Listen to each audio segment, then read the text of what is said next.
Welcome back. Welcome back to the Marketing Unacademy Roundtable Facebook Live conversation. We hold these conversations every month, and they are for our community of small business owners. They're topics, concerns, questions that we hear from our community, and we try to bring us together with alumni or professionals that are experts in their field that can speak into a topic and help us all.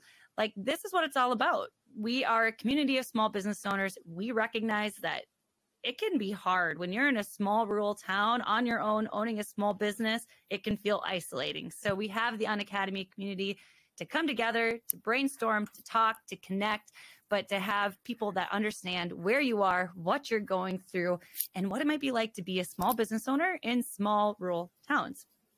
Today's topic, I'm really excited about it.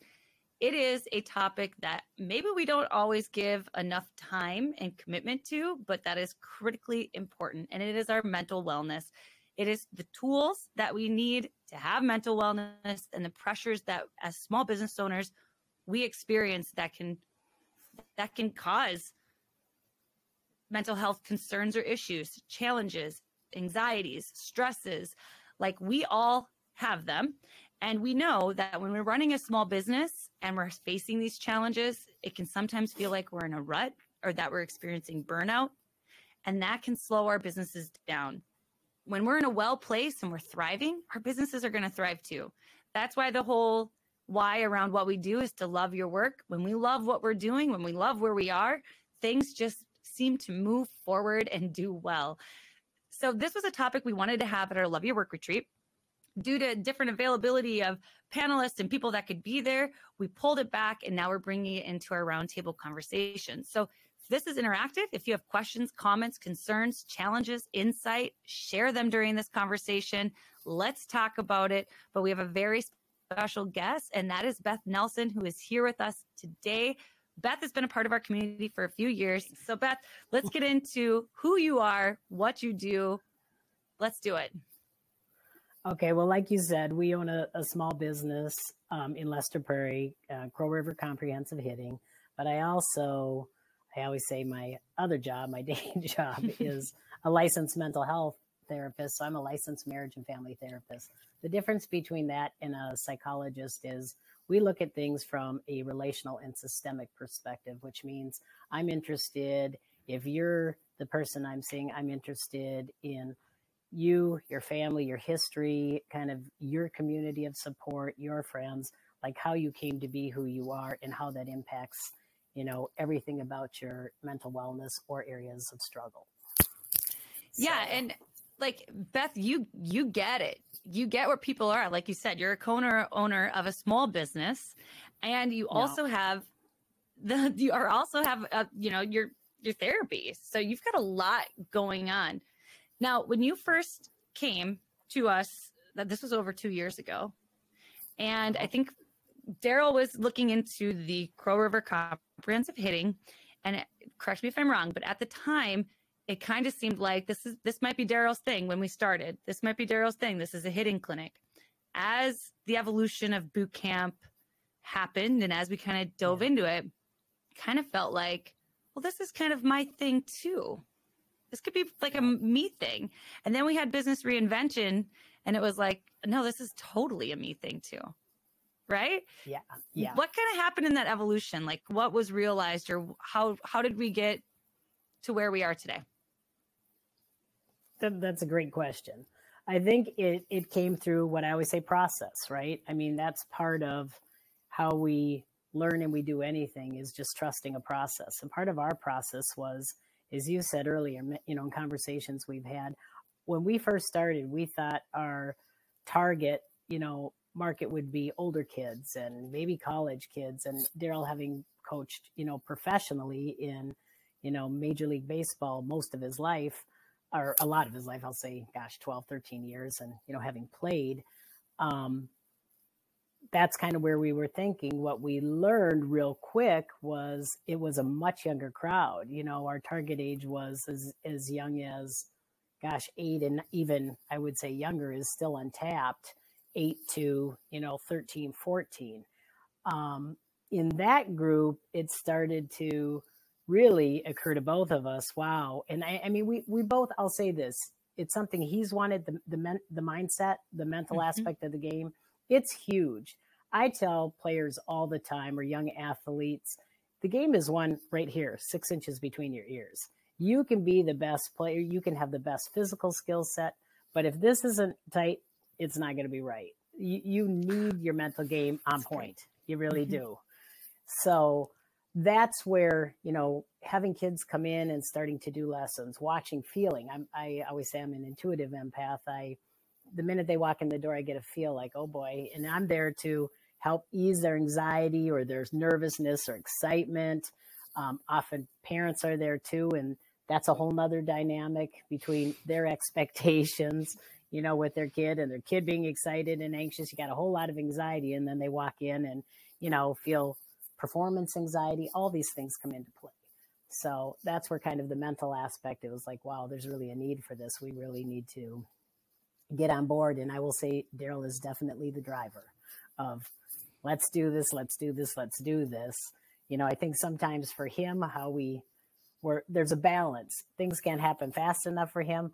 I may be the person that says, hey, let's slow this down a little bit. Let's just trust kind of the energy and go with it. It's going to unfold the way it's supposed to. And he believes that too. It's just, you know, you get on kind of a little bit different pages. And that brings us into that, you know, like you said, in couples running small businesses, how do you find that balance? Yeah. And it can be hard. And it's important to have a balance, right? Like if you're both run full speed forward, and if you're both, let's slow down, it just wouldn't work quite the same. So you guys are a great mix, and you complement each other so well. So now the whole athlete, right? Crow River Comprehensive Hitting, it's about the entire athlete.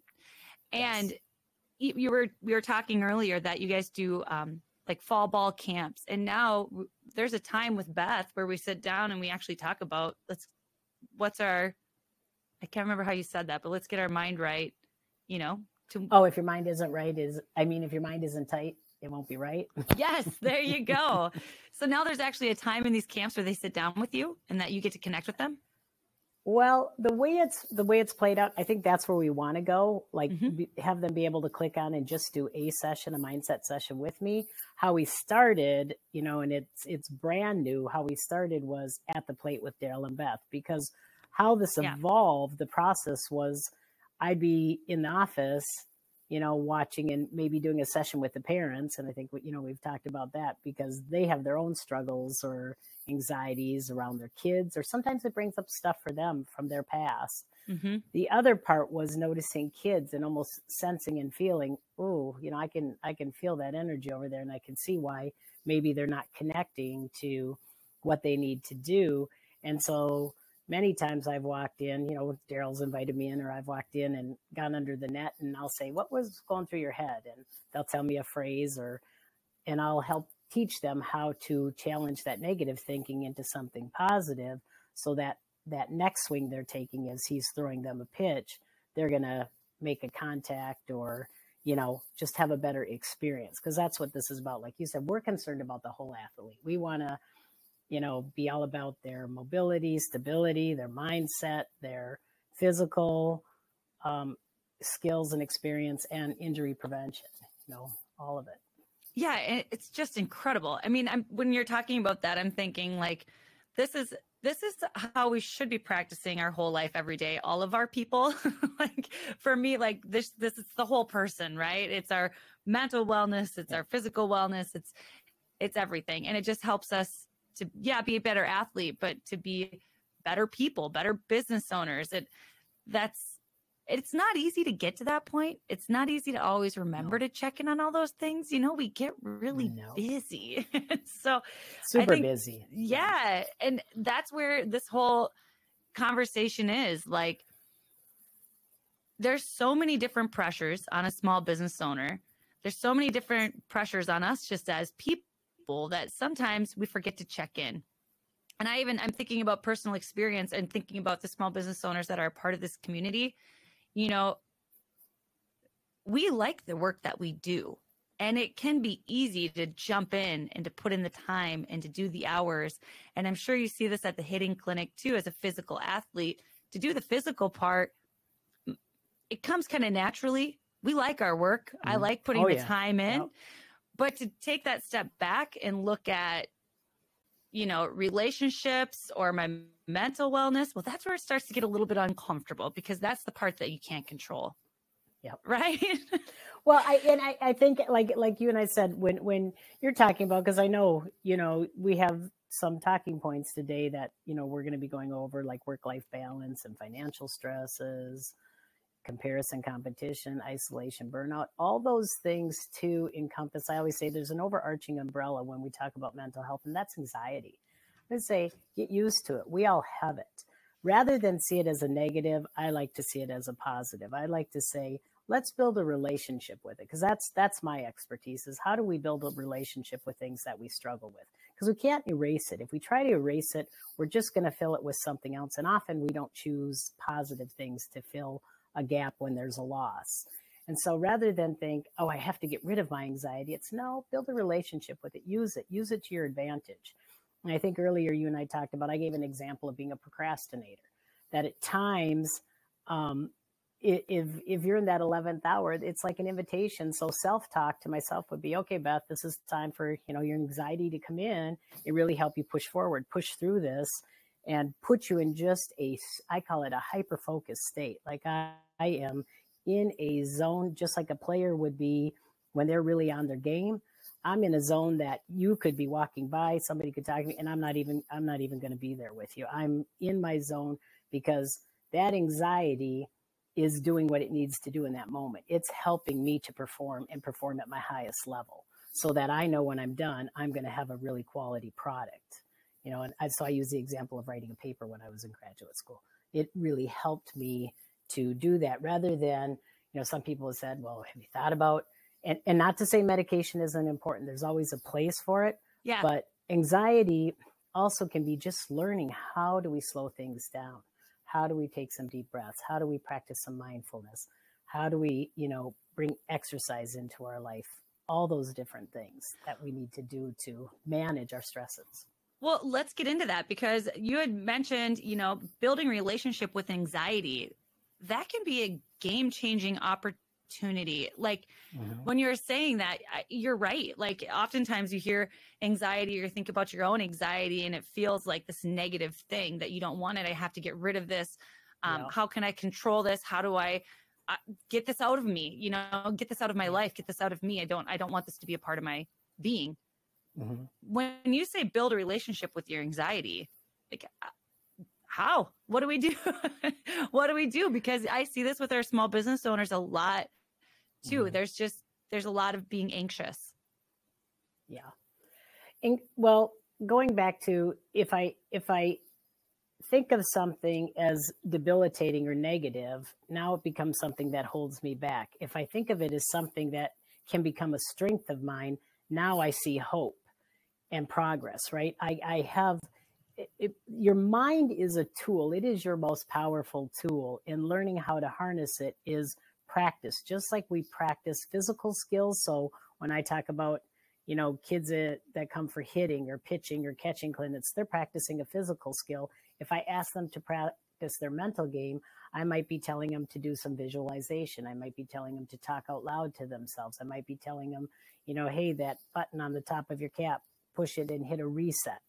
We want you we want you to be able to shift, because in life, sometimes we don't have a lot of time when we're trying to shift a negative thought. And sometimes we do have more time. When we have more time, we can put to practice those longer things, like a meditation session or some mindfulness work.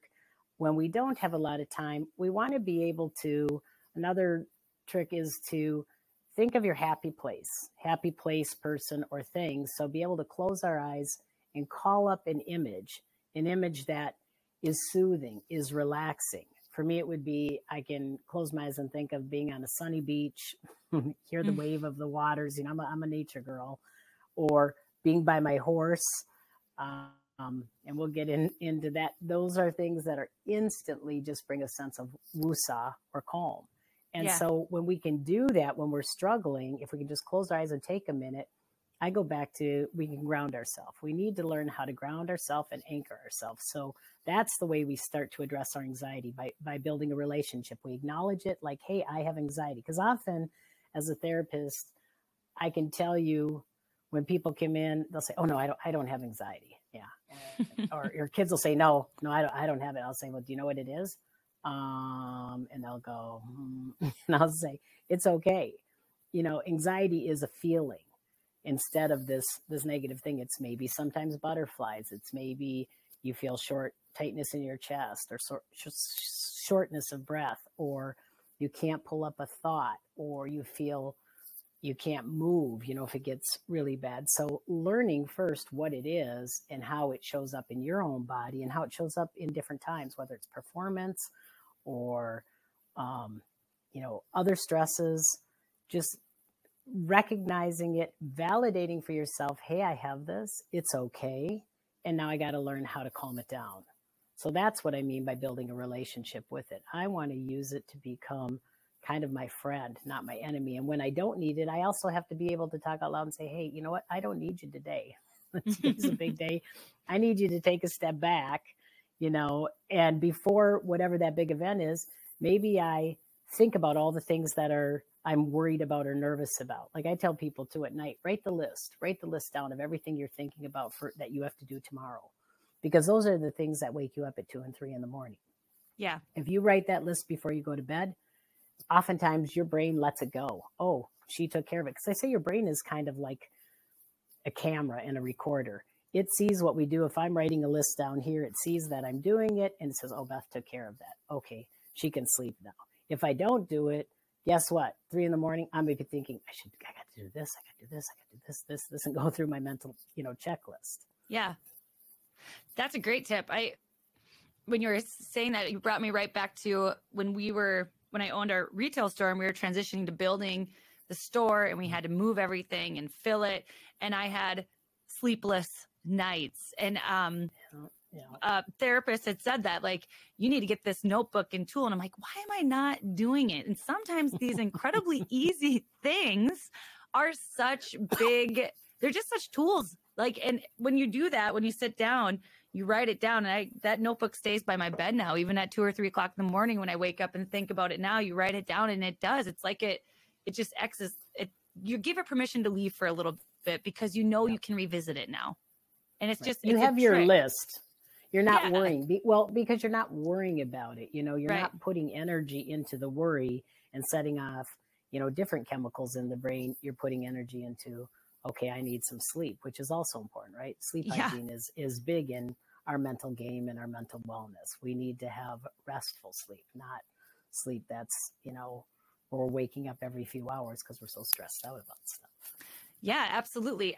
When you said our mind is a tool, our mind is a toolkit, a small business owner and economic development professional that I respect very much. He was a gentleman, and he stopped in the store once, and I said, well, what are you up to today? He's like, well, I have a few minutes before my therapy session. I said, oh my gosh, you know, good for you. That's great. And he said, well, absolutely. My mind is a tool, and I got to keep this toolkit sharp and ready. He's like, that's how I stay in my best game. And I just so respected that, because I was like, that just what when you're talking about shifting how you think about something, like what a shift. Of course, you've got to keep your mind right, and you got to use it as a tool. And that's how we show up to be our best selves, especially like small business ownership. There's so many pieces to it. We got to be able to tackle those pressures that come over to us, you know, or at least be able to face them. And like you said, build a relationship with them. Yes. Yeah. So I would like to talk to you a little bit about it. We kind of went there, but business owners who they start to experience that burnout. I mean, it's such a real thing.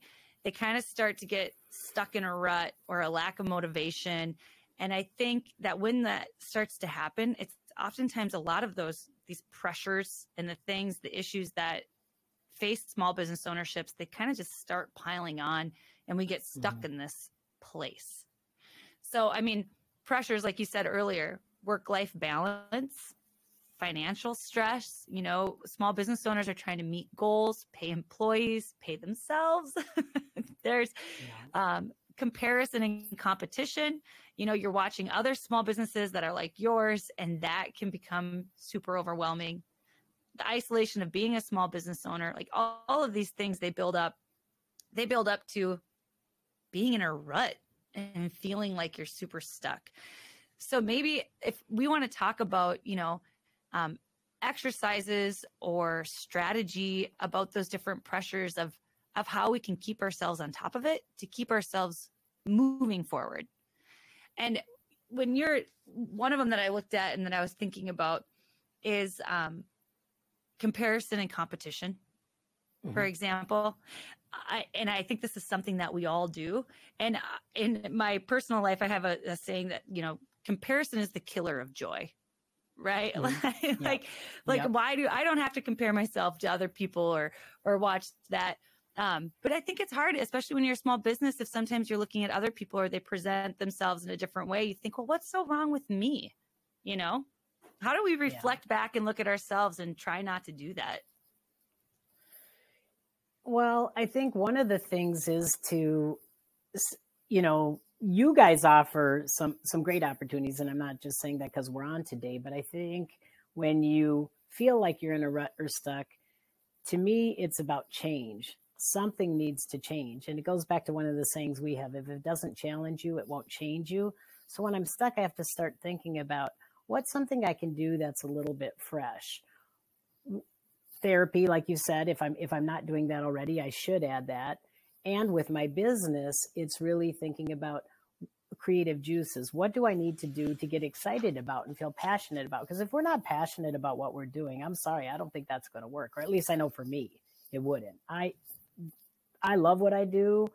I love that it's evolving and changing all the time.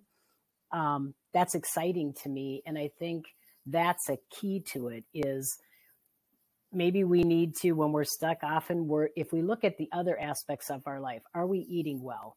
Are we getting good sleep? Are we doing any form of exercise? Because as you said, a small business owner, sometimes your hours, it's like 24/7 on your mind. It's even when you sleep at night, you're thinking about your business. You're thinking about tomorrow. You're thinking about will people come in? You're thinking about, am I going to have sales? All these different things. And like you said, that leads to burnout. So part of it is slow things down and trust that, hey, even in this, everything is impermanent. There's impermanence. Like when good times are there, they're going to be there. And when bad times are there, they'll be there, but this too shall pass. And there's some wisdom in that, is to remember that even in those toughest moments, every day is a new day, right? I can make that moment. Even in moments, I can hit a reset. I often say to clients, let's just slow down, take a deep breath, reset, recover, rebuild, right? I want to do those things. I want to slow myself down, and I want to validate the things I've been doing that have been successful. I want to look at the things that we're doing that maybe haven't been as successful, because now I've got areas where I can start to improve. And often it is stepping outside your comfort zone. It goes back to that challenge, right? I need to sometimes challenge things in order to step outside my comfort zone. Well, and like you said, through our community, we do offer opportunities and classes and different ways that we get to challenge you. And that's really like our business reinvention program. That's what it's all about. It's challenging these small business owners to take a step outside of their business and look at it huge. In a new and different way. And it is such a game changer. And we will even say, like, this is what helps us fall back in love with our work and what we're doing, because you get to reignite that passion for it, So, but if you're unable to be a part of a reinvention, if you're unable to jump in and you need something maybe like tomorrow, I want to reset and I want to challenge. Do you have any tips on helping us step outside of our comfort zone, or ideas or tricks that you might tell people, like maybe you need to try something or do something differently? Well, yeah, those were some of the things I was speaking to. So if you're not practicing your mental game, right? That's one of the things to check in, is to notice, is everything going to worry and concern? Am I having fun? Sometimes it's set everything aside and go do something with your friends, your family, get out in the community. Again, shifting, creativity. You're in any of the things we're struggling with in life. So grief and loss, um, anxiety, depression. Often what we need is a change. We need connection. We don't need isolation. And in small business, we can get really isolated because we're so caught up in, like I said, that 24/7 of our business. So a game changer is drop everything and get outside, go for a walk, do something fun. Even if the weather's bad, it's going to shift your thinking. It's going to shift you out of that rut. Like I tell people when they say, well, I just really couldn't get out of bed today. I said, this will sound weird and maybe a little mean. Roll yourself out of bed, even if you have to fall on the floor, because that's a shift. If I fall on the floor, I got to get up, right? I have to move, even if I don't want to move, because it's very real when somebody's really depressed of, nope, I want to stay huddled under my blankets. I don't want to talk to anybody. I don't want to see anything.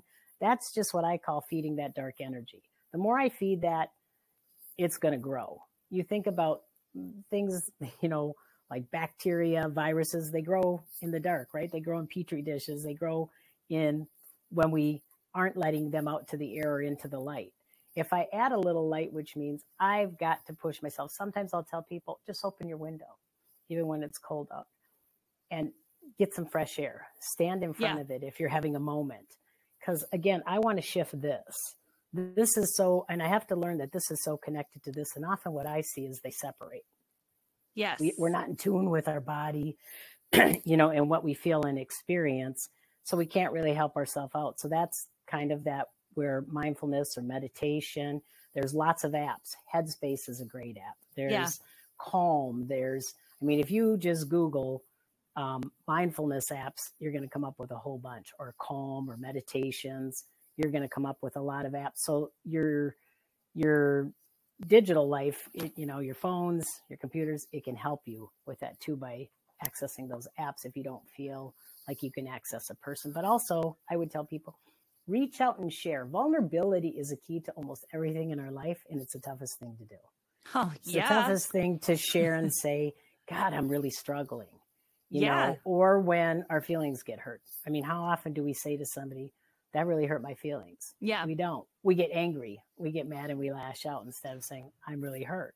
Yeah. When we can acknowledge that vulnerability, the place where I'm struggling, and just share with a friend, somebody's going to give you a different perspective. And that's a key word too. I want to shift my perspective, because if I'm in a rut, I'm in my own tunnel and not a positive tunnel, right? I go back to in that dark energy. I need to shift my perspective and bring some other energy into it, somebody else's light. Something they'll say in that conversation, something that will happen could be game changing. I love that. And I love that the shift, you got to shift the energy, and you can do that so many different ways. And you gave us a lot of examples and tools. And I think that, like, when you say it can be a small act. It can be something larger. It can be just reaching out, connecting with someone, creating that relationship, exercising. It doesn't have to be, I think some people get, what's the word I'm looking for? They're intimidated. They think, I don't want to join an exercise class, or I don't want to go here. Okay, don't. Go up and down your stairs if you have them. If you don't have your stairs, I'll tell clients, sit on the floor and do a couple push-ups or sit-ups, because anything, and I mean just a couple, it's going to change my heart rate, right? My heart rate is going to start pumping blood. I'm going to start go back to feeling. I'm going to start feeling differently. I'm going to notice something different. And that's what we're trying to do. We're trying to make a shift in where our mind is stuck with the help of our body doing what it's supposed to do, getting more oxygen to our brain. When we get more oxygen, it helps to reduce the cortisol, which is a stress hormone, produces more serotonin when we exercise, which is that happy feeling. And then when we connect with others, and this goes back to kind of that offshoot business, we'll talk about my idea with equine therapy. Yes. Anytime we're building connection with people and animals, we release a lot of the chemical called oxytocin. That's called the snuggle or cuddle hormone. And it happens when, birthing, when mothers deliver a baby and that baby, makes a connection through breastfeeding. The oxytocin is kind of off the charts in those moments. Same with relationships. When we get a hug, whether it's a hug from, a partner or a best friend or a family member, you notice you feel like a warm fuzzy. That's that oxytocin. So that's the other thing, is we want connection. That's why I say the opposite of isolation is connection. If I'm feeling isolated, I need to connect. You need to connect to someone or something. And by something, I mean, animals are amazing at that, whether it's a dog or it's a cat, or, you know, for anybody, it might be a hamster, a donkey, a horse, right? We can go all the way to, you know, all these different things, but animals have in a sense of, you know, they're intuitive and they feel what we're feeling, and they often want to bring comfort, or they mirror to what we're feeling. It can be both and. Yeah. Well, and when we're getting there, tell us about your new adventure. Tell us about your connections that you're going to be creating. So, boy, let's see, this past September, took a big leap. And I think a lot of things, what led up to it, I bought a horse. I'll say that. I bought a horse. Mm-hmm. I thought one day, I said, you know, darn it, I'm going to buy a horse. Mm-hmm. And I didn't talk to anybody pretty much other than Daryl. He saw me scrolling around. So I have, you know, didn't talk to my kids. My family didn't know this. Now, I have loved horses my whole life. As a kid, I always wanted a horse. I rode with friends who had horses. I went to horseback riding camps anytime I could go to a camp, but never got to have my own horse. And this past year, I've lost, you know, several friends to different types of cancer. You know, I have friends, really, really close, longtime friends, battling cancer right now. And it just made me really, as you say, reflect on where I'm at in my life and what brings joy. What's another something to freshen things? And I thought, why don't I get a horse? And then I thought, my God, a horse. Why do I love horses? I love how I feel around them. I love the connection. I love, it's just the energy is, for me, off the chart, right? And I thought, well, geez, if I feel this way, and one of my examples is Daryl. Daryl had never been around a horse. He's maybe ridden a horse once in his life, he told me. When he saw me weeks up to getting my horse Vanna, she's a gypsy vanner, and that was her name. She was given. He saw me on my phone just scrolling through, looking at horses, and he goes, "You're really serious." One day, he goes, "Like you're going to get a horse." He goes, "When you put your mind to something," I'm like, "Yeah, pretty much." And that's another thing I think is key. We need to speak to the universe what we want. We need to put it in action. Yes. If we think of it every day, it's that law of attraction. It will come. If we're looking for it, and I kept looking and looking, and then boy, when I hit on it, and there she was, and was able to go down and visit her, and we spent some time going down. Well, Daryl started to say to me, "Oh my God, this is awesome. Like, this is amazing." Like, then he started saying, "I want a horse." And I'm thinking, what? You know, like, whoa. And here now, only 2 months, 2 months later, we have 2 horses. Wow. We started out with 0 horses. We have 2 horses. And so then as I started to think about it, and I thought, okay, right now we're boarding, because you asked, do we have it on our property? Well, we have enough property where we could, but it's not set up for it. We don't have fencing. We don't have a barn. And then it was like, oh my gosh, you know, wouldn't it be so cool to do equine therapy and use that connection and that relationship building? And I have good friends who have a lot of horse expertise, and, you know, then my mental health expertise, and bring those together. And then we thought about, gosh, the same types of skills we're trying to teach a lot of the kids, or want them to learn life skills. You know, we always say baseball applies to the game of life. Yeah. We want better communication. We want to build trust. We want to build respect. We want self-awareness, honesty, learning boundaries, changing our perspectives. Those are all important to successful athletes, as well as people in general, right? So that's where the two meet, because animals can teach us all that if we listen. If we learn how to listen by how we feel and how we connect.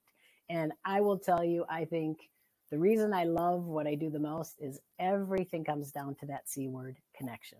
Yeah. It's all about building relationships. It's all about when we connect and we build a relationship, we no longer feel isolated. We no longer feel alone in our thoughts or alone in our struggles or whatever we're going through. And so for me, that's kind of where the idea came about. And then the gypsy part has a special place in my heart. My youngest son, who passed away in 2020, his nickname for me was Gypsy Woman. And so as I was looking at horses and, came upon gypsy vanners, I was like, oh my God, this is how what's supposed to happen. And then I got Vanna, and it's like, this is like people often say who are horse people, it's my heart horse. The connection, the minute I met her, and the gal who was actually selling her said, okay, a lot of people looked at her, this horse is nuts about you. And it was one time of seeing her, and every time I came, she'd come right to the gate. She'd say, here, you take her and bring her out. And she's a pretty big horse, if you can see on that. Falls in what they call a draft horse family. Okay. I need a stairs, 3 steps to get up to get on her. So when I say big, it's like you would think, oh my gosh, that's intimidating, because Beth, you're all of what? And I say, well, Daryl will say 5'2" on a good day. Maybe he'll even give me 5'2". I think he usually says, no, you're 5 feet. And so when, just experiencing that myself, and like I said, that connection to gypsy, then I thought of gypsy, heart, and healing, because that's what therapy is about. These things we struggle with, often they don't go away. It's learning how to build a relationship. So whether it's trauma, it's grief, it's anxiety, it's depression, it's anybody struggling with all the labels out there. What I want to learn to do is not survive. I want to learn how to thrive with whatever I have. I want to build on my strengths. I want to learn how to challenge my areas of growth, or what people say weaknesses. I don't like to think of them as weaknesses. I like to think of them as points of growth or areas of growth. Because if I can look at it that way, again, mindset, right? That shift, if I can see it as a positive, I can do something about it. I've just built hope into, the dynamic. And I always want hope. I always say, and there's a saying I came across, what's broken can be mended, what's hurt can be healed. And no matter how dark it is, the sun is going to rise again. Yeah. Right? If we think of that just on a day-to-day, and there's a lot of programs for, AA or NA where people are one day at a time. There's a lot of wisdom in that. Because if I break it down, my stressors, even as a business owner, so if you're having a bad day, tomorrow's a new day, right? I can hit reset. Or if I take a break in my afternoon and I go for, a 5 or a 15 or a 30-minute walk, I can change my afternoon to my evening. I can do it in any moment that I choose. I have to want to do that. And that's the key. I have to want to change. I have to want to experience challenge. Yeah. And I mean, I'm thinking about a lot of times as a small business owner, you want to do that. You want to make time for connections or for change, or, and you think, or you're maybe feeling so overwhelmed by the lack of time that you have, or the lack of any flexibility in a schedule. But I think what I'm hearing you say is you got to maybe make it a priority, maybe put it on the schedule. Not maybe. You have to. You have to make it a priority. Right. You have to find a time. You have to get it on there somewhere that you can actually take that time to do these things. Right. If you want that work-life balance, back to that key phrase. Which I would argue, it feels like the unicorn of life. Like a work-life balance is the unicorn, but yeah. Yeah. And what I say about that is, I think here's the key.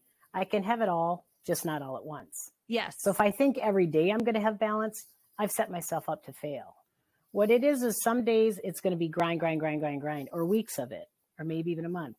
And then I have to find a break. I have to put that in, just like I would put in, scheduling time for your clients or your business, or like you said, your vendors or your employees. I have to schedule some of those positive things. Otherwise, I'm going to risk that balance, and my boat is going to tip. If I'm using a metaphor of, boat, I'm going to sink that ship. I risk tipping it, and then I risk sinking if I don't do something different. So when something's not working, that is an opportunity. So when you talk about ruts, or you talk about being stuck, or you talk about burnout, those are all ways that I hear that is, okay, your current position or where you're at today, it's not working. What can you do different? And think small steps. It's not big, oh my gosh, I have to change this and do this. Right. It could be, like us adding, let's do some equine therapy and get some horses. That's a pretty big jump. But part of that came at the, just all the things made sense of, why am I waiting? What am I waiting for? I'm certainly not getting any younger. Right. My birthday happening was the thing of, oh my gosh, okay, this is going to be, and then his birthday follows mine. Mine's in September, his is October. It's like, okay, here's our birthday gifts. We're getting these horses, and then we're going to not only enjoy it for ourselves, but share, that passion for what we do with others. And so that rut is, I have to look at, if it's not working, I have to do something different. And it can be small. Small things make big changes. I love that.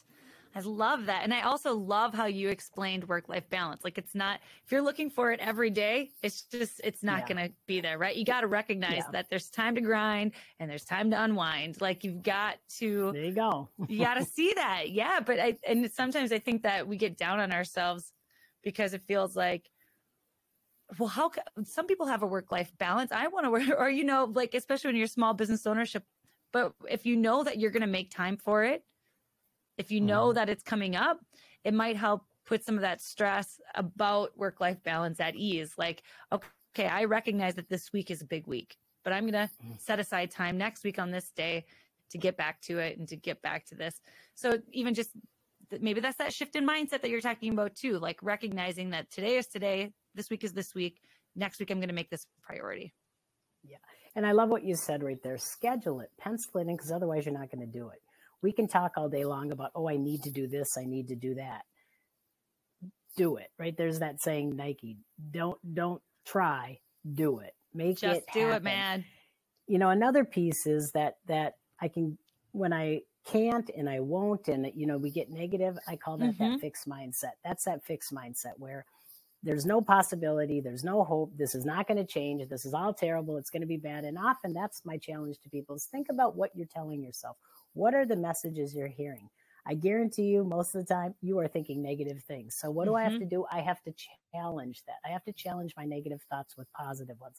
I have to challenge the way I speak and I think about things.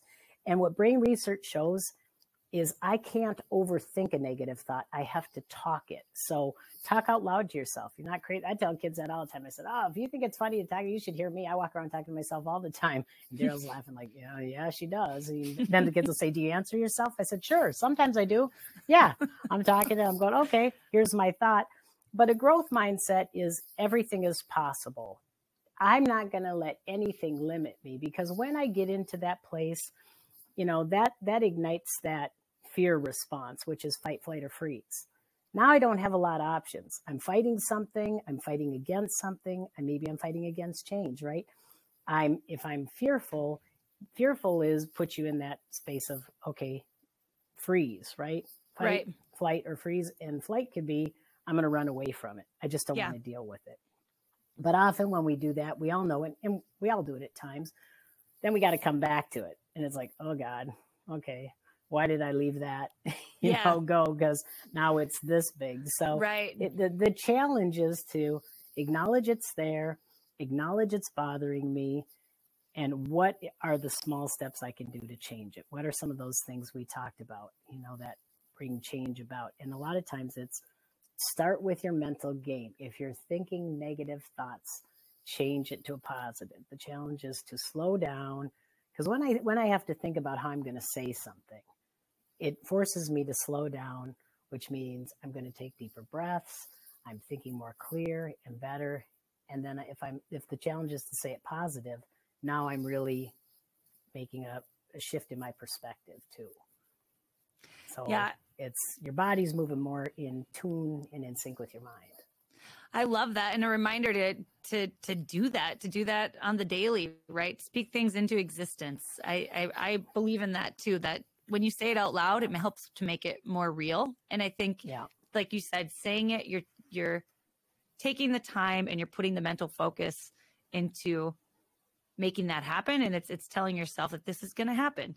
I also love that you said, changing your mindset to something positive and really believing that anything is possible.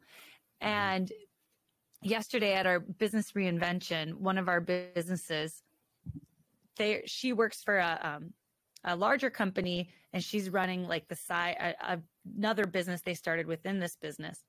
But she was sharing about her future projection. And she said, the owner of our business told me anything is possible. And she's like, knowing that they believe that makes me actually feel like anything is possible. So even the impact of thinking that way, that can have on your team, that can have on your customers, that can have on ourselves. I mean, that's an impactful message and thought to have, you know, to keep that positive, or to try to shift that positive angle, and to actually think that anything is possible. Why would I let it hold me back? Right. Your limits are what you set on yourself. Mm-hmm. You know, and I always say too, when it comes to kids, you know, and oftentimes they're confused about, do I listen to my parents? Do I listen to my coach? And during games, what I say when we have our fall ball going on, listen to your coaches, because we work with the coaches before we even pair them, you know, as a coach for the kids. And part of what I work with them on is feedback is important, and it's not that you can't give critical feedback. And I want to focus on strengths and positivity. I don't want screaming and yelling, because none of us listen when we're being yelled to, right? You know, or yelled at. And so I think a big piece of that is learning to be okay. Part of what we have to do too is learn how to fail. Be okay with failure. We know as business owners, we're going to come to the table with lots of ideas, and some of them are not going to work, and some of them are going to be just downright, oh my gosh, that's a failure. Again, I go back to, if I look at failure as a negative, now I'm put back down, you know, I'm going down into a black hole, right? Or a vortex. I always say I can just, you know, a spiral, a downward spiral. Whereas if I look at failure, like, okay, great. All I can do is go up from here. If it's looking at failure as part of my process, that means, okay, just that idea or that moment in time failed. Now I can look at something else and explore something different. When you look at the most successful business people or athletes, they all talk about failure as part of their process. And I think that's a big message for not just small business owners, but people in general, and then especially our youth. Kids really struggle with failure because they're worried about expectations. And so that's another piece, is manage your expectations. Yeah. Don't, you know, I was getting to a point where I was going to say, the thought was, if you're hearing your parents and other people, I was given permission, listen to your coaches, drown out your parents in that moment. And here's why. Often parents, they're passionate and they're enthusiastic about it, but they're so driven about the win or the performance, versus Daryl always says, game time is time to enjoy and have fun. So part of what I want kids to be able to do is, if it doesn't fit, don't wear it. I say that all the time to people. We all hear criticism, you know, about ourselves, the way we look, what we wear, our age, you should do this, you shouldn't do that. And I often say, oh, heck with that, throw that out the window. You got to decide what fits for you. Yeah. And if it doesn't fit, shoot, I'm not wearing it. Right. It's not happening. Right. And I've done that my whole life. That's awesome. You move outside of a box, it's a little uncomfortable, but be okay with being uncomfortable, because often the best things happen when we're uncomfortable, or we're in moments of change. Yeah, being uncomfortable is what creates change, right? Like, we don't change if we're too comfortable. I love that. I also love how you're talking about failure, and it's completely related. We use that in our storytelling workshops on how business owners you control your story and the message that people hear. And sometimes business owners don't want to include the failures. They don't want to include the struggles, but those are the moments where we learn, right? So like when we're telling our stories, it can be all like this if that's how you want to paint it. But really, to be relatable, we all deal with our challenges and failures. And that's what really shows that you know what's going on. When you can recognize those challenges and tell us what you learned from them. Because if you're not going down, like that learning process lifts you so much higher, right? So without all of that, without the failures, without the downturns, you got to learn from those to keep moving upwards. To keep moving upward, right? Yeah. To elevate. Yeah, exactly. I think embrace it. Embrace it. And, you know, it goes back to all these things we're talking about, all these skill sets. And again, I'll bring in the horses for a minute. Mm-hmm. It's the same thing as in businesses where we want to do team building. If you have more than you're the owner, you know, and yourself, you want to build, you know, horses help us to be courageous, right? It takes a lot of courage to go up to this big animal and maybe start to groom it or pet it or be in its presence because they look so powerful. I mean, yes, they're majestic and beautiful, but you realize when you stand next to them, holy cow, that's a lot of horse. They teach us patience, understanding, building connection, confidence. Those are all the things we need to be successful in business too, right?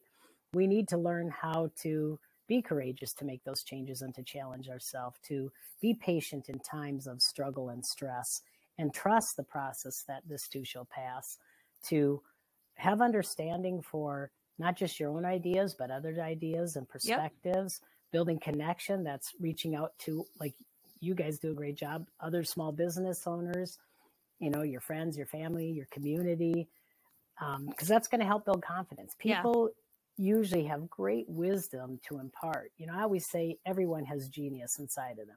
We just have to tap into it. What's your genius? What are you going to find about yourself that's amazing that you didn't know? And that comes from when we focus on our strengths, when we let go of, the dark things, shame, blame, guilt, those aren't going to get us anywhere. Those are things we have to acknowledge that sometimes we feel that, but we have to learn how to let that go and how to move forward. We can't change 5 minutes ago, let alone the past. I have to stay in the, what can I do today? And then looking today forward. I can change how I move now and going forward. I can't change this. And this is often a barrier. People get stuck in the past. Woulda, coulda, shoulda. Should have done this. We needed to do this before. We should have done this earlier. And this is sometimes a dialogue, if we're personal for a minute, Daryl and I'll get into of, well, this should have happened, this many months ago or this many years ago. And well, yeah, maybe, and it didn't. So let's stay here in the here and now and go, how can we make that happen now and tomorrow and the next day? Right. I can't do anything about this over here. So if I give it, for me, that's putting too much energy into something I can't change. I can't waste my energy that way. I expend a lot of energy in a day in the work that I do. So that's helped to teach me focus on what you can change. And I always say there's a capital T truth to that. I can change one thing, me, myself, and I. So it's how I respond, how I move, how I reply to things. But changing someone else, I have to let that go. I have to model what I want or mentor what I want. But it has to start with, ourselves. So good. So powerful. And I really love that you said that everybody has a genius in them. And also that's so important for us to remember when we're trying to maybe delegate tasks or find team members, and to let them live in their genius so you can take it off of your own plate and you get to recognize and see how other people, do well in that area, in that study. I love that. Everybody has a genius. So let's let them tap into that too. Yeah. Do your thing. Right.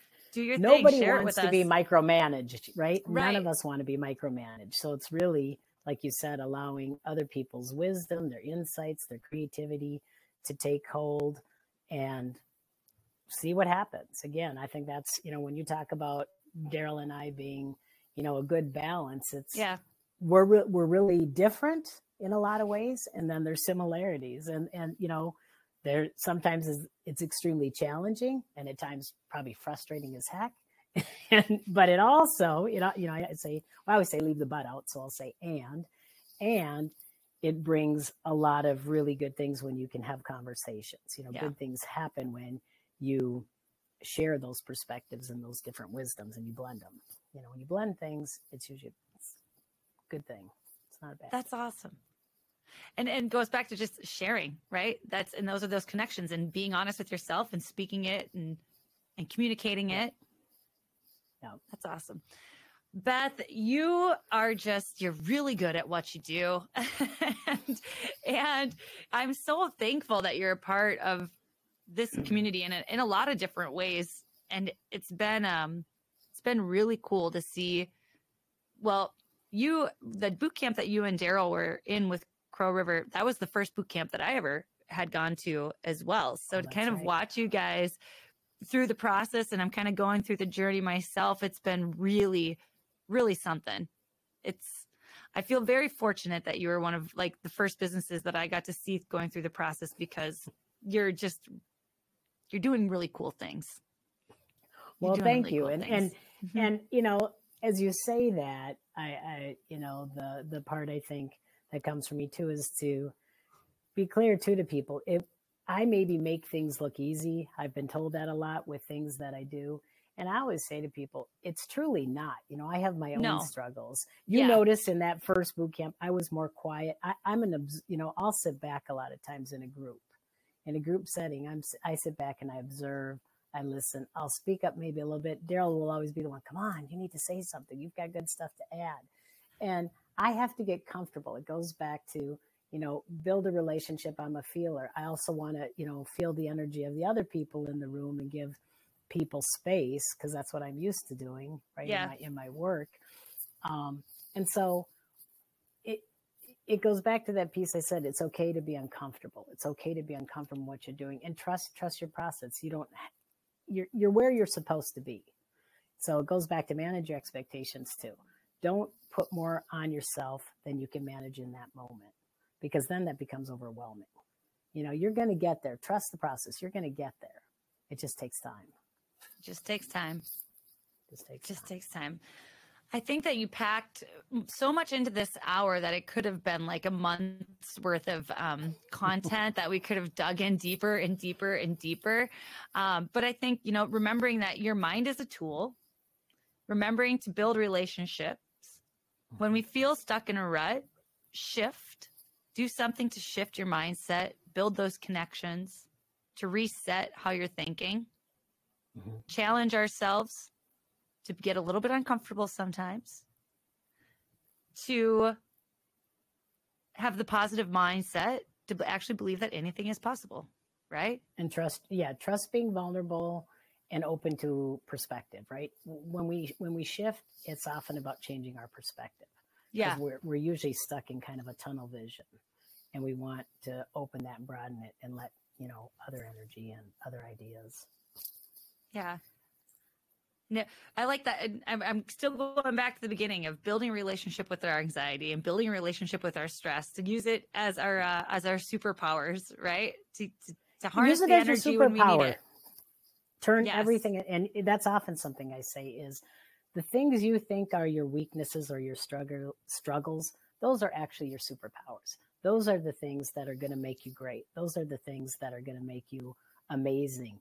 As long as you allow yourself to see them as a superpower rather than something that's debilitating or, a weakness. That's why I stay away from those. I don't even like those words. Yeah. Because it carries a heaviness, an icky label. Yeah. I want things I want to shift anything. It's always my challenge. If someone says, oh, but, that's why I say if people have questions, let me know. I'm open to it, because I often spend my time helping people change how they say things, because when you change how you say things, it's going to change how you think about it. Absolutely. I love that. That's such a good challenge to ourselves. And to speak that change out loud, right? Take the moment, change it, say it out loud. Talk out loud. Yep, it's okay. Yeah, it's okay. You're not crazy. You're really, really good. That's good. Yep. You're doing well if you're talking to yourself. That's what I always say. And I always say, it's okay to be a little bit crazy. Hey, it's different. Try it. It's not so bad. Hey, I like that. Thank goodness. Thank goodness. All right, Beth, the name again of your horse therapy that's coming. Gypsy Heart Healing. Gypsy Heart Healing. And that will be, and I don't think we've ever said this, but that'll be in Lester Prairie. That'll be on your site, where Crow River Comprehensive Hitting is also located. Yep, at Lester Prairie. So it's all going to be there. And is it going to be like Facebook? Is it going to be a website? How are we going to learn more about it when it's time? Oh, I think if you look at our current website, which we are in the process of revamping and opening kind of a new website, but at our current website, it's at the bottom, coming soon. And I think there's a picture of me with my horse, and we'll have some other, pictures coming. But yes, we're putting it there. And then we have a gal, speaking of, when you find people with talent. And I think that's something this, small business to be open to. You never know who's going to walk through your doors. Everybody we have working for us are people who basically walk through our door and we're like, oh, this was a parent at first who brought a child. And it's, oh, you're really awesome at these videos or TikTok, and that's our gal, Stephanie. She does an amazing job with all of our stuff. So she'll be the person to put all that out there, because Lord knows that's not my area. That's way outside my wheelhouse. That's awesome. You're letting her live in her gift, man. That's good. Yep. That's yep. good. Yeah, well, absolutely. Thanks for all the work that you're doing just for overall wellness, for people, for our health, but for the youth that are coming into your clinic. You and Daryl are just fantastic. And it's really cool that you're creating this space for them to be their best people, that you're challenging them, and from a huge variety of age ranges. So thank you for the work that you're doing. And also thank you for all that you put into our community too. I appreciate your insight, your wisdom, your being a part of, the Unacademy too. It's pretty great. We appreciate it. Well, my sentiments exactly. Thank you for challenging us at times, and, bringing us to change, and having, meeting all the great people we've met through it. I think that's some of the, the best stuff that comes out of this are the connections you make. And that's where I say to people, you gotta get outside your own bubble, your own comfort zone, and, invite other people in, because good things happen. Good things happen. Good things happen. It did for us. Yeah, so. I agree. All right. Well, we will stay tuned. We'll stay posted to see more updates and the new website and everything else. But thank you for your time today. And thanks for all of your information and wisdom. All right. Thank you, Gina.